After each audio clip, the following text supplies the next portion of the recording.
Bom dia, Ana. Bom dia.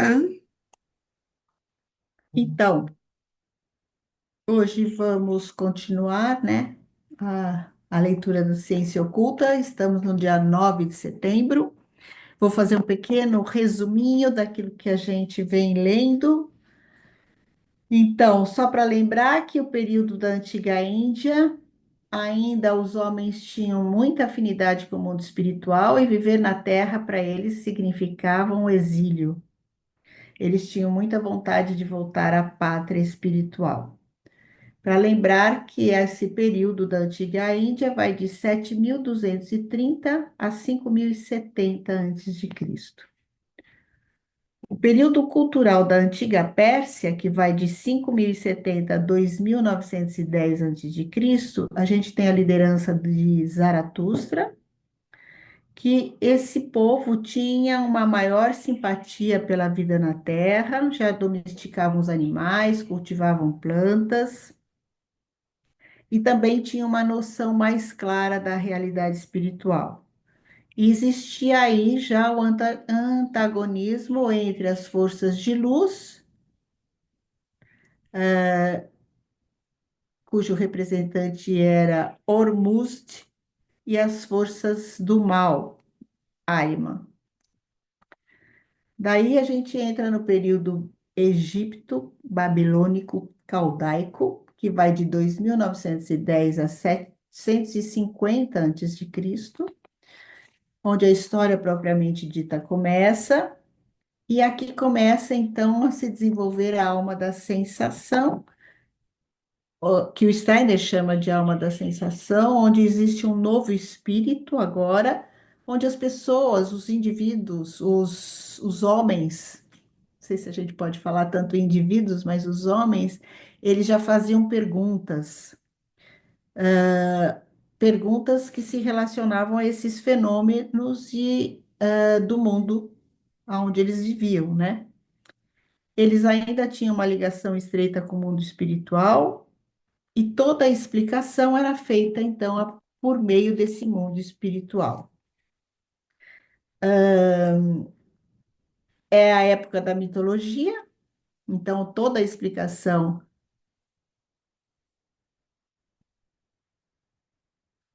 A Ana está pedindo alguma coisa que eu não entendi aí.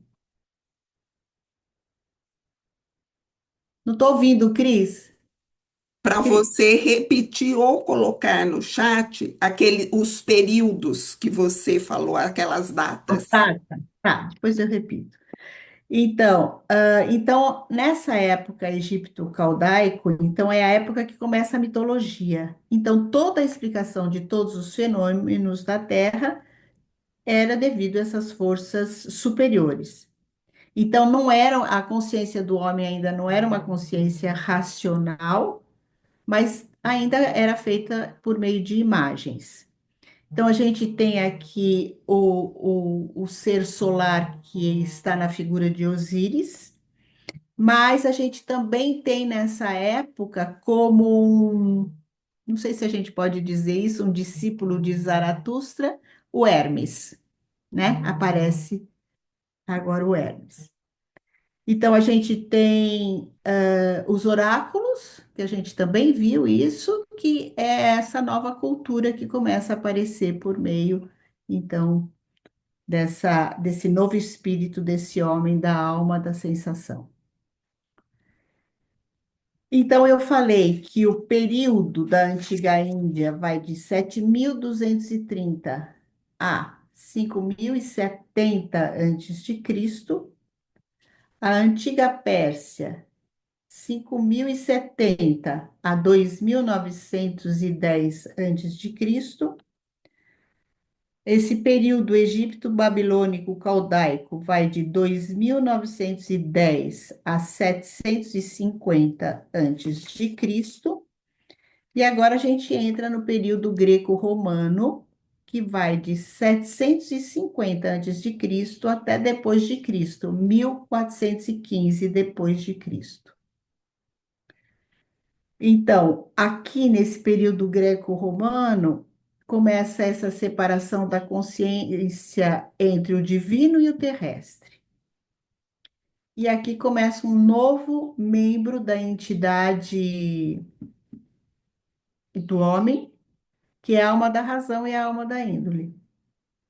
Então, tem um despertar do eu, tem já um raciocínio, e aqui a igreja começa a condenar qualquer tentativa de se restabelecer um contato direto com o mundo superior, achando que isso é um misticismo. Então, aqui a fé vai substituir o conhecimento que pode ser adquirido por experiência própria. Então, aqui aparece a ciência, a reflexão político-social, uma autoafirmação do homem e a fé que vai fazer toda essa compreensão do mundo. Então, a gente também viu a arte grega que expressa o espiritual no mundo físico. Então, acho que basicamente é isso. Se alguém quiser trazer mais alguma coisa, por favor. Cris. É, penso que é importante a gente lembrar que foi nesse período greco-romano que aconteceu o mistério do Gólgota, que na primeira metade dele foi o período de maior afastamento do homem com o mundo espiritual, né? E depois do mistério do Gólgota, aí houve realmente a individualização, né? Começou a ter a alma individual, que até então era grupal, e aí vem a alma da razão, né? E da índole que você falou. Da índole ou do sentimento, né? Isso. E aí tem essa sequência toda para chegar até hoje. Sim. Tem uma série bem interessante, não sei se vocês estão. The Chosen. É uma série bem interessante dessa época greco-romana aí. Fala, Ângela. Então, Eliane, eu tinha dito ali antes que quando iniciou a era a alma da consciência. A alma da consciência, aham, a alma da Não, consciência é depois da razão e da índole. Então sim. começou ali quando eu anotei aqui 1700, peraí, a 750, aquele período de 2910 a 750. Ah, Aí não, ali aqui é alma da sensação, não alma Isso, da. isso, alma, exato. Eu anotei aqui, eu digo, poxa, mas é alma da sensação, né? Aí É, vem a razão da índole para depois vir a da. Tá, da beleza. consciência. Não. Eu Então, posso ter anotado errado também. Desculpa. esse período egípcio-caldaico aqui, babilônico-caldaico, é da alma da sensação. Tá Desculpe bom. se eu falei alma da Eu consciência. posso ter também anotado errado, desculpa, tá? Mas é que eu anotei, eu digo, eu vou perguntar. Tá, Obrigada, Não, ela tá, falou uma querida? da sensação, sim. Falou da tá, sensação, é. Eu fiquei É, agora egípcio caldaico, ela falar, falou uma da sensação. eu tá. anotei errado. Eu que estava com a da consciência na cabeça. Talvez eu tenha falado consciência em algum lugar. Muito bem, alguém quer fazer mais algum comentário? Continuamos a ler? Deixa eu fazer uma pergunta. Se a alma da consciência, a individualização, na verdade, ela vai aparecer depois do mistério do Gólgota, é isso? Mas existem seres que parece que têm uma consciência. Antes a consciência era grupal, mas naquela época parecem de indivíduos que se despontam na história que como se tivesse uma consciência individual. É isso que para mim é estranho. É porque tem. Fala, Cris.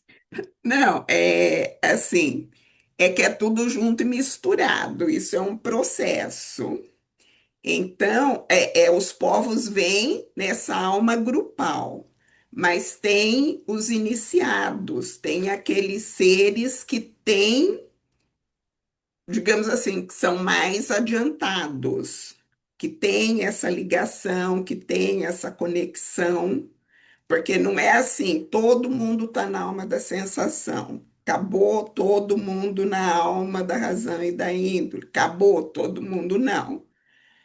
Então, se a gente observar, eu não sei, não saberia dar exemplos agora, mas ainda deve ter povos e pessoas que ainda estão na alma da sensação, apesar de já estarmos na alma da consciência.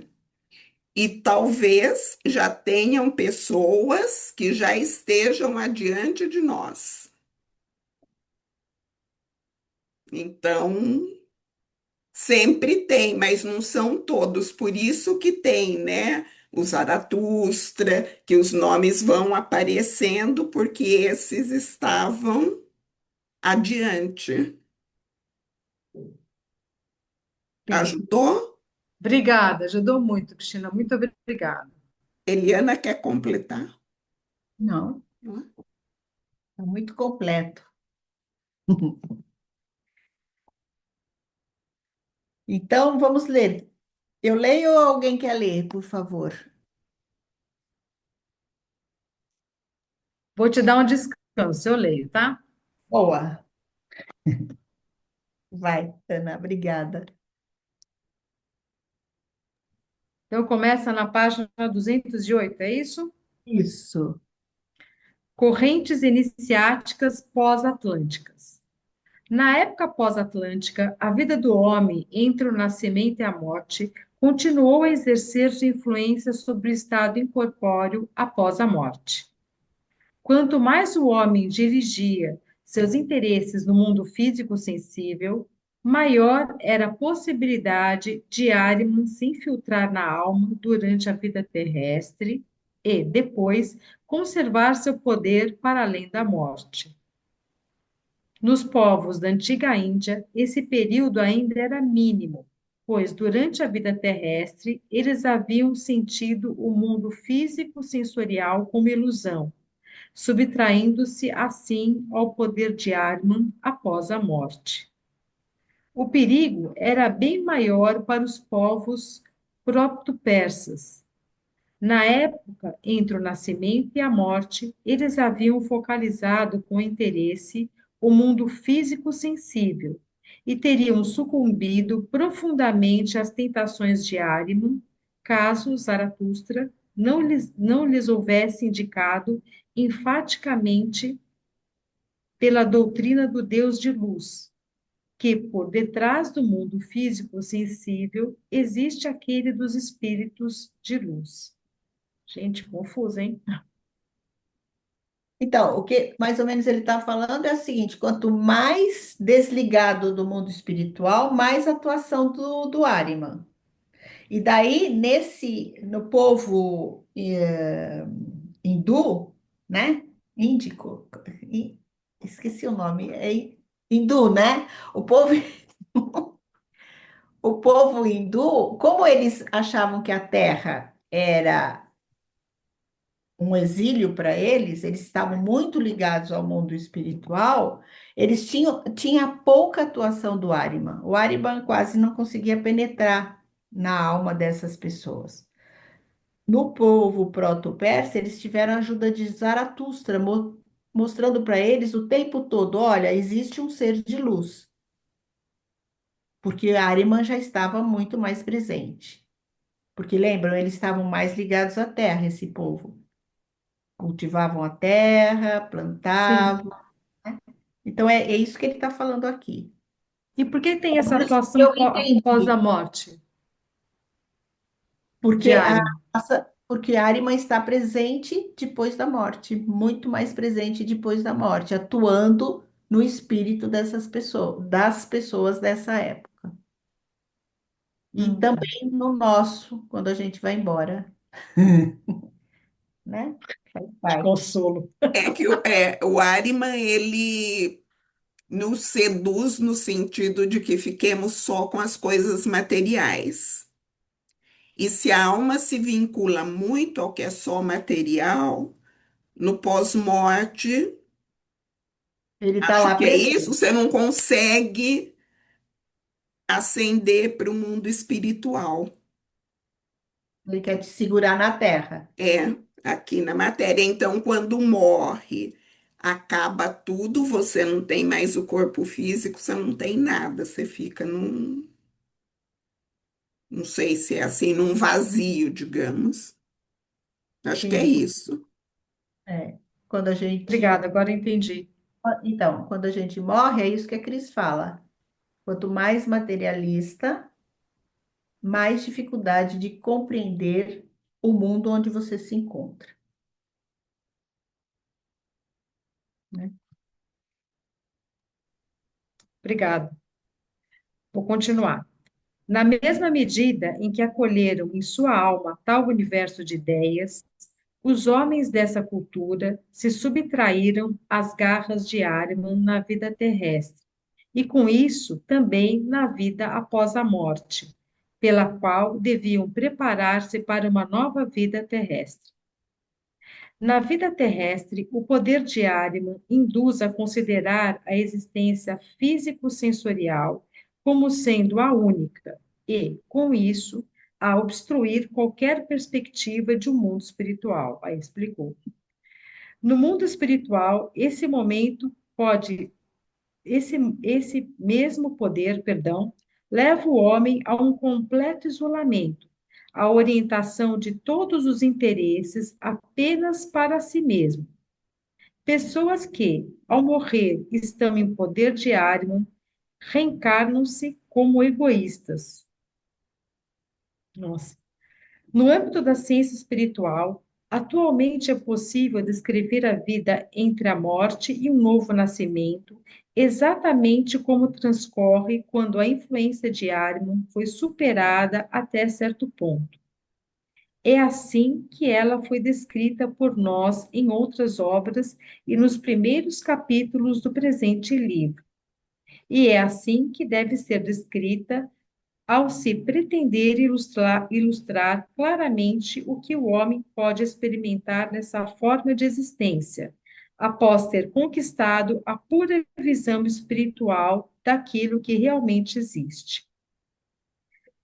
Até que ponto cada qual a experimenta, isso depende de sua vitória sobre a influência arimânica.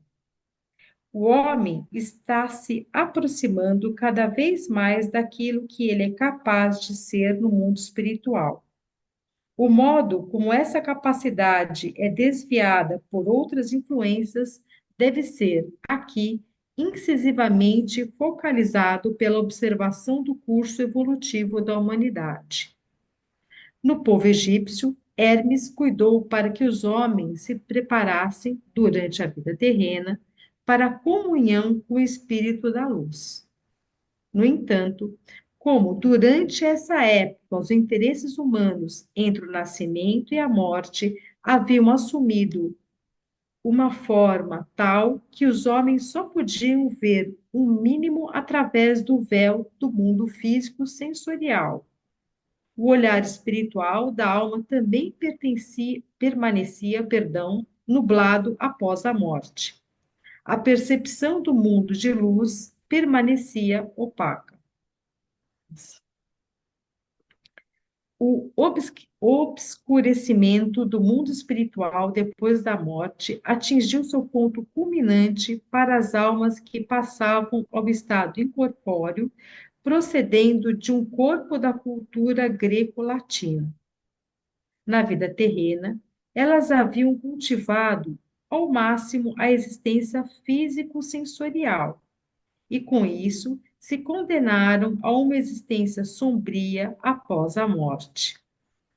Por conseguinte, o grego considerava essa vida depois da morte como uma existência sombria, e não se trata de um simples palavreado, e sim de uma sensação da verdade quando o herói dessa época, voltado à vida dos sentidos, diz: mais vale ser um mendigo na terra do que um rei no reino das sombras. Isso era ainda mais acentuado entre os povos asiáticos que, também, em sua veneração e adoração, haviam dirigido seu olhar apenas às imagens sensoriais, em vez de visar os arquétipos espirituais. Então, eles se prendiam mais essas sensações terrenas, seria isso? Quando se prende às sensações terrenas, mais fica tomado por essa questão do Ahriman. E daí tem esse medo da morte, porque o Ahriman vai capturar a alma dessas pessoas.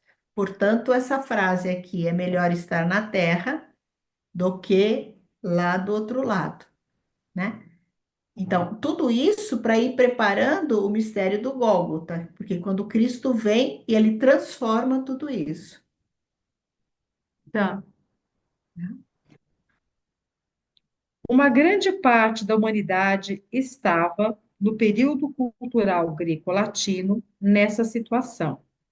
Vê-se como a missão do homem no período pós-atlântico, a qual consistia na conquista do mundo físico-sensorial, devia necessariamente levá-lo a alienar-se do mundo espiritual.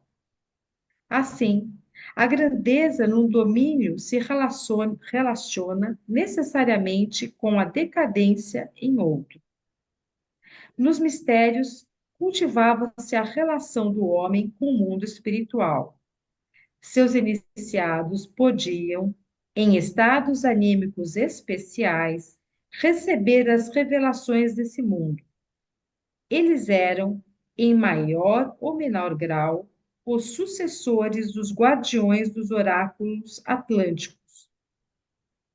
A eles era revelado o que estava oculto devido às intervenções de Lúcifer e Ahriman. Lúcifer ocultava ao homem algo do mundo espiritual, que até a metade da época atlântica afluíra ao corpo astral humano sem a participação deste. Se o corpo etérico não estivesse parcialmente separado do corpo físico, o homem poderia ter experimentado em si esse domínio do mundo espiritual como uma revelação anímica interior. Por causa do impacto luciférico, isso só lhe era possível em estados anímicos especiais, quando então lhe aparecia um mundo espiritual com a roupagem do astral. Os seres correspondentes manifestavam-se, em figuras compostas apenas dos membros superiores da natureza humana, dotados dos atributos astralmente visíveis de suas forças espirituais peculiares. Figuras sobre-humanas vinham a manifestar-se dessa maneira. Seria esse processo que nem os iniciados usavam, assim, como se fosse um. Porque eles tinham um contato, eram só eles que tinham, é como se fosse um transe, seria isso? Não sei, não sei. É como se alguns tinham esses contatos, né? Como agora, né? Tem pessoas que já estão ligadas mais a essas vivências, né? E outras não, né? Então era assim, como esse povo ainda estava muito ligado, tinham aqueles que estavam mais ligados ao mundo espiritual e outros menos ligados ao mundo espiritual, né? Então cada um tinha uma vivência. Tá, Agora, mas esses iniciados estavam mais livres da influência de Lúcifer, por exemplo. provavelmente sim. Os iniciados provavelmente estavam mais liberadas dessas forças negativas, né? Eles estavam mais ligados às forças solares. Depois do impacto de Ariman, a esse tipo de iniciação veio juntar-se ainda um outro. Ariman ocultou ao homem qualquer aspecto do mundo espiritual que, sem sua intervenção, teria aparecido por detrás da percepção físico-sensorial.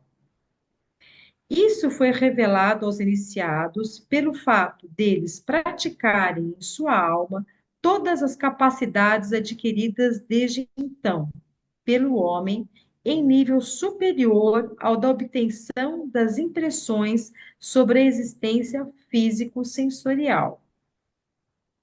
Era assim que se revelavam a eles as potências espirituais situadas atrás das forças naturais, possibilitando-lhes falar das entidades espirituais ocultas na natureza.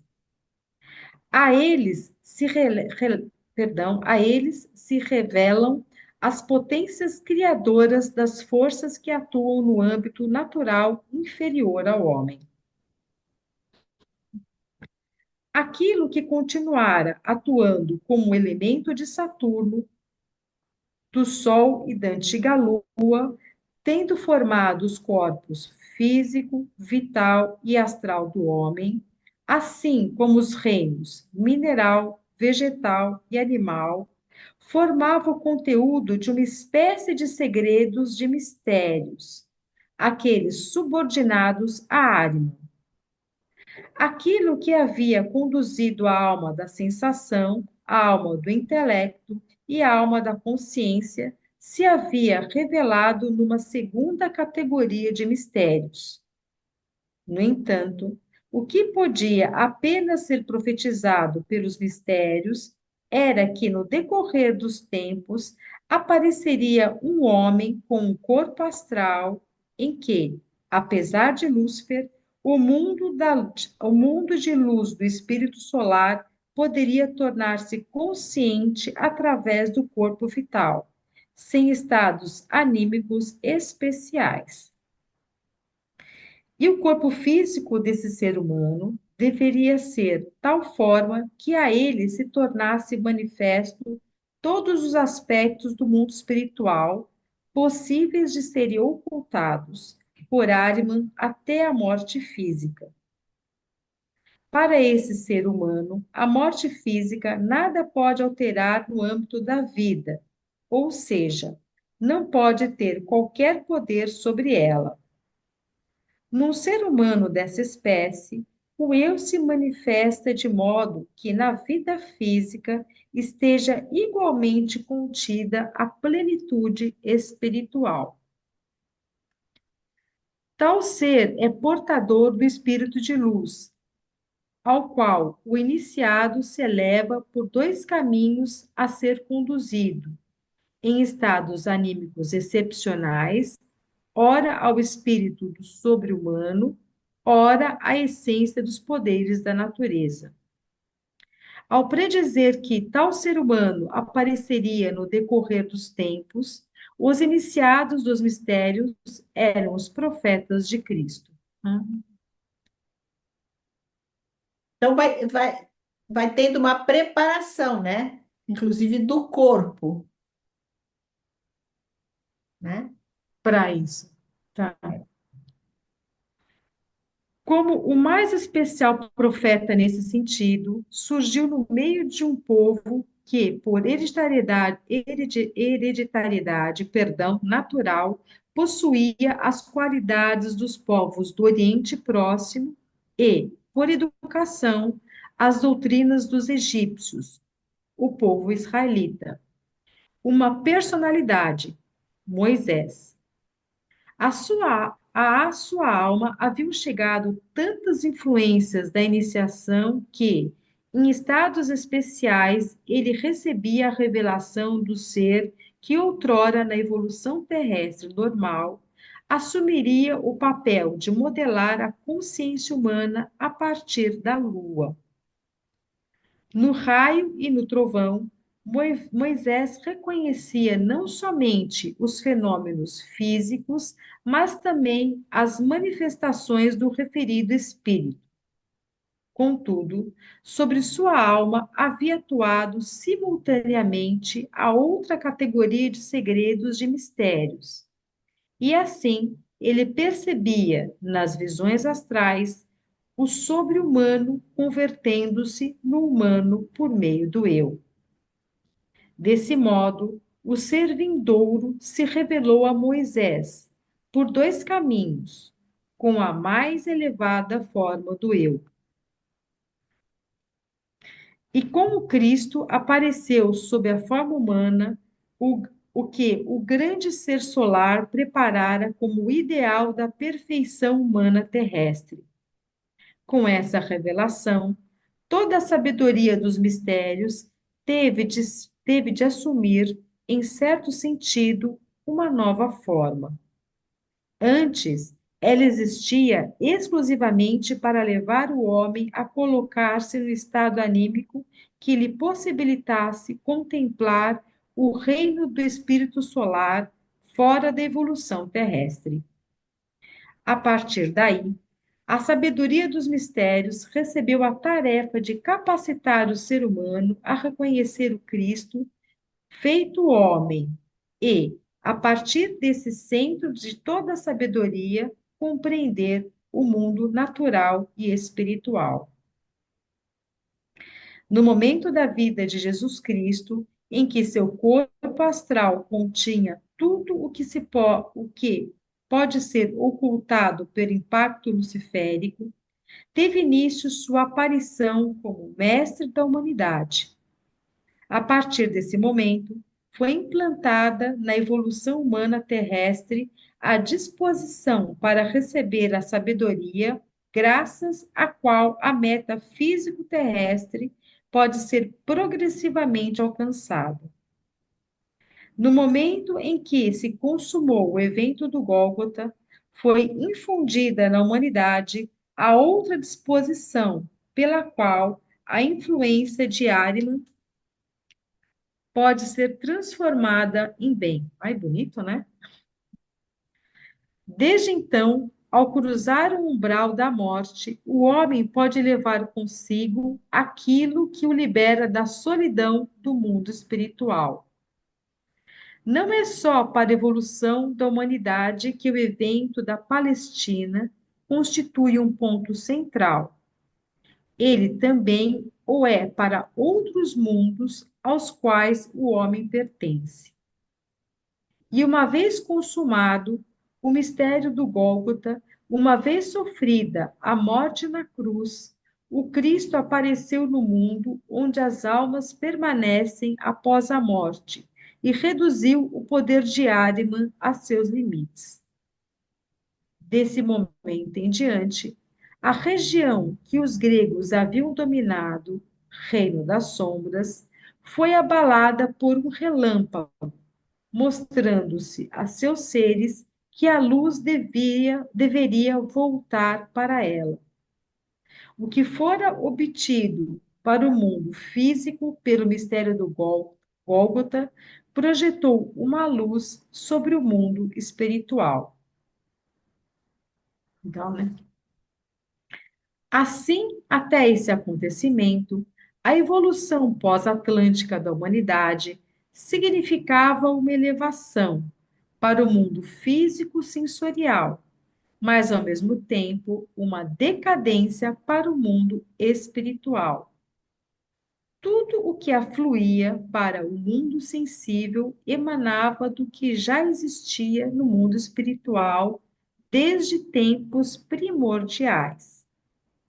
Desde o evento do Cristo, os homens que se elevam ao mistério crístico podem levar consigo as conquistas do mundo físico para o mundo espiritual.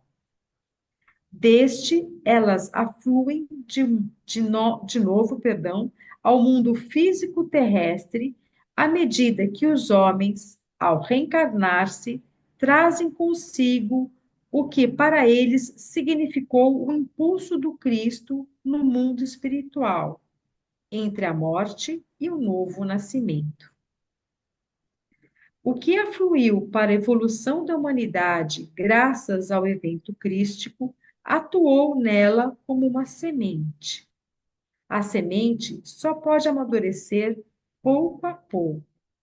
Apenas uma íntima parte das profundidades dessa nova sabedoria se integrou, até o presente, à existência física, que se encontra apenas no início da evolução cristã.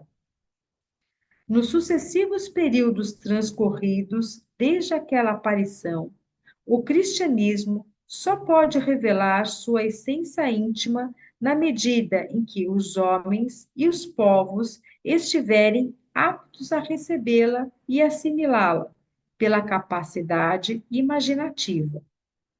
A primeira forma assumida por esse conhecimento pode ser expressa como um amplo ideal de vida, que, como tal, se opôs às formas existenciais desenvolvidas na humanidade pós-atlântica. Mas acima foram descritas as condições que regeram a evolução da humanidade desde o repovoamento da Terra na época lemúrica.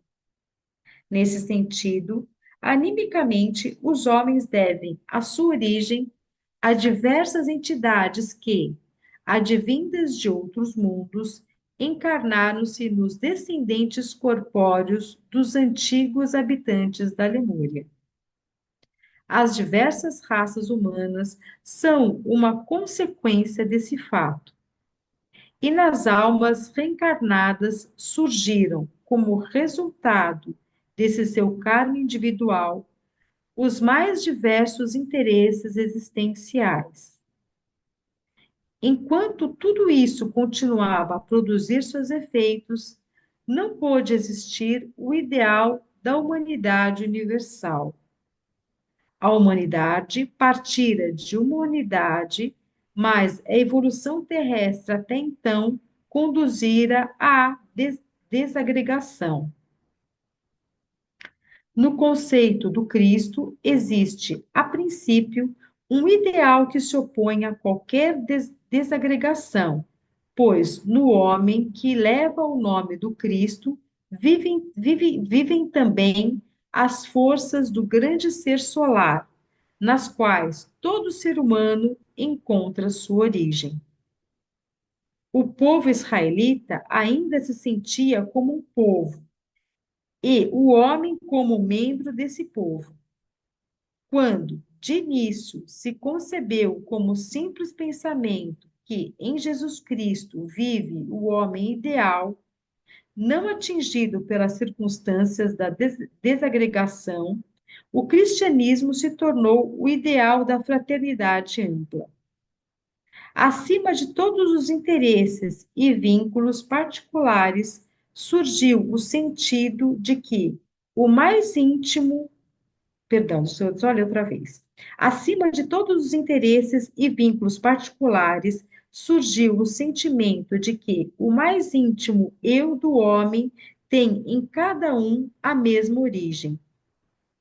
Ao lado de todos os antepassados terrestres, aparece o Pai comum a todos os homens. Eu e o Pai somos um.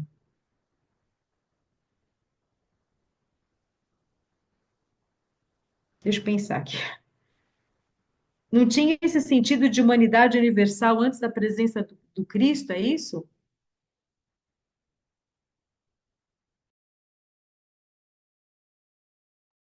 Eliana, tu Em tá assim. som, Eliana. Desculpa.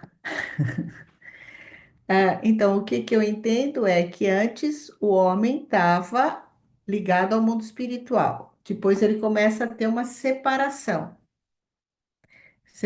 do mundo espiritual e o mundo terreno, o mundo sensível, né? Que é esse termo que a gente escuta. E daí Cristo vem para mostrar que o que está aqui na Terra é reflexo do que está lá em cima, né? Mas acho que a Cris pode falar mais sobre isso. Cris. Olha, o que eu entendo é como a Eliana trouxe, quando houve esse interesse pelas coisas da terra, também o homem foi se separando, né, em tribos, em povos. Então tinha, né, o egípcio, o hebreu, o caldeu, enfim, tinha todo mundo ali. Quando o Cristo vem, ele traz a individualidade, lembra que lá atrás, né, a gente já falou que era meio grupal, ele traz a individualidade. E trazendo a individualidade, ele nos mostra que somos cidadãos de dois mundos, mas o nosso mundo original não tem essa separação. Eu sou desse povo, eu sou daquele, meu povo é assim, meu povo é assado. Tanto que é a frase, né, que o Cristo veio para todos, independente de raça, de povo, de origem social. Cristo veio para todos, porque ele é o, não é o modelo, né? Como que a gente fala? Eu não sei, eu vou usar modelo, mas não é bem essa palavra, do ser humano, O arquétipo, né? o arquétipo do ser humano. Acho que paramos por aqui, não vamos entrar Por na isso cultura. que vira que ele usa a expressão humanidade universal, é nesse sentido. Isso, quando fala, né, quando fala somos todos irmãos, é isso, porque nós temos uma origem única, a Ô, origem espiritual. Aqui na Terra a gente tem pai e mães diferentes, enfim, mas é um processo pelo qual precisamos passar, porque lembra que nós somos seres espirituais passando por uma experiência material, uma experiência terrena. Cris, e será que daria que me veio uma imagem assim, né? Que é como um caminho de volta, que não é de volta, mas é um caminho dessa consciência, e talvez por isso essa alma da consciência, de tomar né, de evoluir do ponto de vista da consciência, desta unidade, né, que eu e o Pai somos um, e aí me vem bem essa uma clareza, assim, né, de que. Porque ele fala aqui também dos seres humanos e da natureza, né? De uma criação, e aí quando me veio a questão da Gênese, né? De uma criação aonde esse ser humano, ao fazer esse caminho de volta de uma consciência de espiritualidade, ele pode evoluir, né? Para esse estado mais de ser humano, de ser um, né? Com o Criador. E me vem também uma coisa assim, né? Como é importante esse papel do Cristo, essa função viva, ele é vivo, né? Aqui e agora, em mim, em ti, em tudo, né? Porque não é uma questão de religião, né? Ele não veio para que seja uma religião, né? Ele não fundou nenhuma religião. E a separação, que é o diferente do que ele propõe, está quando se cria um dogma, né, religioso. E aí a mensagem dele se perde. Não sei se é que me veio isso assim como uma É, clareza. assim, também vejo um pouco assim, Ângela, é bem isso mesmo. O Cristo não tinha uma igreja, ele tinha um caminho, ele só trouxe isso e mostrou. Então, é bem isso mesmo. E a alma da consciência, como eu entendo, é isso, é a gente ter essa consciência de que somos seres espirituais e reconhecer esse mundo espiritual, reconhecer esse espiritual aqui no que é físico e por vontade, em liberdade, eu escolho voltar, fazer esse caminho dessa vivência espiritual, desse retorno, mas agora por vontade. Em liberdade e amor, né? Isso. Altruísta. E aí é isso mesmo. Então, essa é a nossa evolução, porque vem do mundo espiritual. Aí agora nós estamos tendo essa experiência de viver em liberdade, podermos escolher evoluir, voltar. E aí evolui tudo. Não só nós humanos, mas as outras entidades também. Tudo evolui. Ontem eu participei da palestra, não sei se alguém de vocês, do Dr. Cali. Calix. Calles, Calles, enfim, foi sobre karma, né? Reencarnação e karma, enfim. E uma coisa que ficou pulsando, eu até anotei aqui enquanto a gente estava agora terminando de ler essa parte, que a gente vive por um, eu vou falar com as minhas palavras, tá? Foi como eu entendi, não quer dizer nem tem que ele tenha dito, mas foi o que eu entendi. As três palavras foi o que ele disse, tá?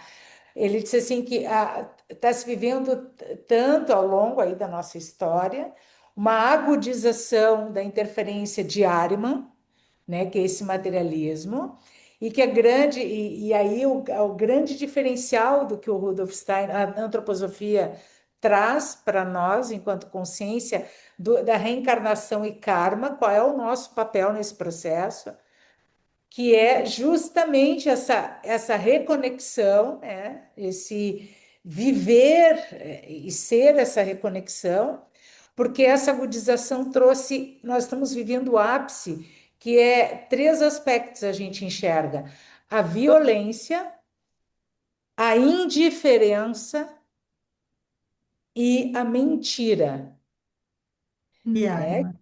Que até na própria Bíblia Cristo falou, né? Quem é o pai da mentira. Então, que o nosso papel, dentro do que tu trouxe, né, Cris, em liberdade, amor altruísta, é atuar a antroposofia na direção contrária, né? Uhum. Da, da violência, da indiferença que nós estamos, né, enquanto sociedade, a gente. E aí, como ele disse, não é somente lá o que acontece em Gaza, não sei aonde, não sei, é aqui no meu vizinho do lado. É o que está Uhum. acontecendo aqui do lado. Também lá, mas nós estamos indiferentes ao que muito próximo de nós as pessoas estão vivendo, né? Aqui isso me tocou profundamente, está ecoando, então eu estou trazendo só o que está ecoando, mas ele Sim. trouxe essas três palavras e que nós, como comunidade, vamos dizer assim, né, que tem essa consciência do que a gente acabou de ler, é o que me traz, assim, né, É, o viver em Cristo, né, como é que é isso? É o nosso desafio. Obrigada, meninas. é. Falei Obrigada, Obrigada. Ângela.